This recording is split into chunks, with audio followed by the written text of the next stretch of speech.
क्या calcium supplements खाने से या कैल्शियम की गोलियां खाने से किडनी स्टोन्स बनने का रिस्क बढ़ जाता है? इंटरनेट पे इसके तरह तरह के जवाब मिलेंगे। ज़्यादातर लोग कहते हैं ऐसा कुछ नहीं होता, ये सब बकवास है। कुछ लोग कहते हैं यस, रिस्क बढ़ जाता है। तो करें तो क्या करें? प्रॉब्लम यह है कि ये सवाल एक बहुत इंपॉर्टेंट क्वेश्चन है और इसका जवाब ढूंढना भी उतना ही ज़रूरी है।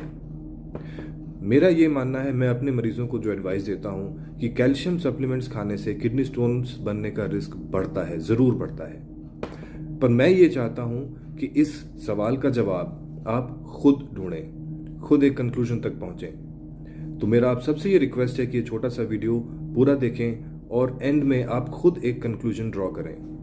मैं आपको 2 एविडेंसेस दिखाने वाला हूँ जिसको आपको 3-4 लाइंस खुद पढ़नी है और उसका कंक्लूजन खुद निकालना है। देखिए, मेडिकल साइंस एक कोर्ट केस की तरह होती है।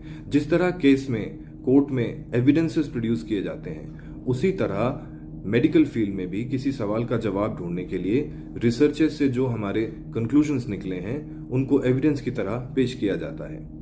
एक पैनल ऑफ डॉक्टर्स जूरी की तरह काम करता है जो सारे एविडेंसेस को, सारे रिसर्चेस को इकट्ठा करके उन्हें एनालाइज करता है कि ये जो रिसर्चेस हैं इनकी क्वालिटी कैसी है, इनके द्वारा दिया गया जो कंक्लूजन है, जो एडवाइस है, क्या वो फॉलो करना सेफ है या नहीं है। इसे हम गाइडलाइंस कहते हैं। ये सारे सैकड़ों रिसर्चेस का एक निचोड़ होता है जिसे बहुत सारे डॉक्टर्स बैठ के एनालाइज करते हैं और एक फाइनल कंक्लूजन तक पहुंचते हैं। इस कंक्लूजन को चेक और रीचेक किया जाता है और फिर उसके बाद गाइडलाइंस की तरह पब्लिश किया जाता है। तो स्टार्ट करते हैं case calcium supplements versus kidney stones. मैं एविडेंसेस प्रोड्यूस करूंगा and you are going to be the jury, you are going to be the जज। Evidence number 1, American urological association guidelines, AUA guidelines 2019। Recommendation number 9, page 3, para 3। ये कुछ lines हैं, आप खुद पढ़िए। Supplemental calcium, in contrast, may be associated with an increased risk of stone formation. In an observational study of older women, calcium supplement users were 20% more likely to form a stone than women who did not take supplements. इसका मतलब है supplemental calcium, ना कि natural calcium. Calcium की गोलियों से हो सकता है किडनी स्टोन बनने का रिस्क बढ़ जाए। ये जिस स्टडी की बात हो रही है उसमें ऐसा पाया गया कि जो लेडीज़ कैल्शियम सप्लीमेंट्स ले रही थी उनमें 20% किडनी स्टोन बनने का रिस्क ज़्यादा हो गया था।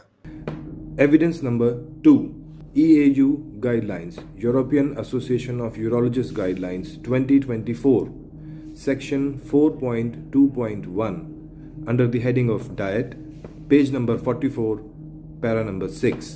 प्लीज आप खुद पढ़िए। Calcium intake, calcium should not be restricted, ये डाइटरी कैल्शियम की बात हो रही है, unless there are strong reasons for doing so, due to the inverse relationship between dietary calcium and stone formation. इसका मतलब डाइट में जो आप कैल्शियम लेते हैं उससे स्टोन फॉर्मेशन कम होता है। इसकी 2 स्टडीज़ का रेफरेंस दिया गया है, इसलिए डाइट के कैल्शियम को रिस्ट्रिक्ट नहीं करना है। The daily requirement for calcium is 1000 to 1200 milligrams. Calcium supplements are not recommended except in enteric hyperoxaluria, यानी कि कैल्शियम की गोलियां, कैल्शियम के सप्लीमेंट्स रिकमेंड नहीं किए जाते हैं जब तक कि ये एंटेरिक हाइपरऑक्सैल्यूरिया नाम की एक बीमारी ना हो जो कि बहुत अनकॉमन है।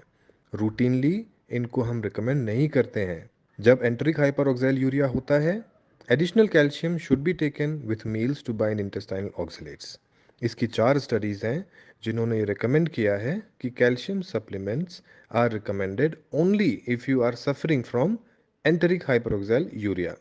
Older adults who do not have a history of renal stones but who take calcium supplements should ensure adequate fluid intake. यानी कि जो भी एडल्ट्स हैं, ओल्डर एडल्ट्स हैं जिन्हें कभी किडनी स्टोन्स नहीं हुआ, वो भी अगर कैल्शियम सप्लीमेंट्स ले रहे हैं उन्हें अपना फ्लूइड इंटेक अच्छा रखना चाहिए। क्यों? सिंस इट में prevent increase in urine calcium concentration. इससे यूरिन में कैल्शियम का कॉन्सेंट्रेशन कम रहेगा एंड देयर बाय रिड्यूस और eliminate any increased risk of renal stones formation associated with calcium supplement use, और जिससे कि कैल्शियम सप्लीमेंट खाने से जो स्टोन्स बनने का रिस्क बढ़ जाता है वो कम हो जाएगा या ख़त्म हो जाएगा, उसका भी एक रेफरेंस दिया गया है। AUA गाइडलाइंस और EAU गाइडलाइंस ये वर्ल्ड वाइड फॉलो की जाने वाली गाइडलाइंस हैं और इंडिया में भी हम पिछले कई दशकों से इन्हें फॉलो कर रहे हैं। हालांकि हम एक इंडियन गाइडलाइंस डेवलप करने की कोशिश कर रहे हैं जिसमें थोड़ा समय लगेगा, but till that time these are the guidelines which are being followed. और इन गाइडलाइंस को बनाने वाले सैकड़ों यूरोलॉजिस्ट, सैकड़ों साइंटिस्ट सारे एविडेंसेस का जो निष्कर्ष निकलता है वो ही रिकमेंडेशन में डालते हैं, क्योंकि ऐसा नहीं किया जा सकता कि किसी भी न्यूज़पेपर में या कहीं पर पब्लिश हुआ कोई आर्टिकल उठा लिया और उसमें जो कहा गया है उसी को सत्य मान लिया गया। बहुत सारे एविडेंसेस को बहुत डीपली जाके एनालाइज करना पड़ता है। आप सभी से रिक्वेस्ट है कि आप अपना कंक्लूजन निकाल कर अपना जजमेंट कमेंट बॉक्स में ज़रूर लिखें। And if you find this video informative and important, please spread the good and correct information. Thank you.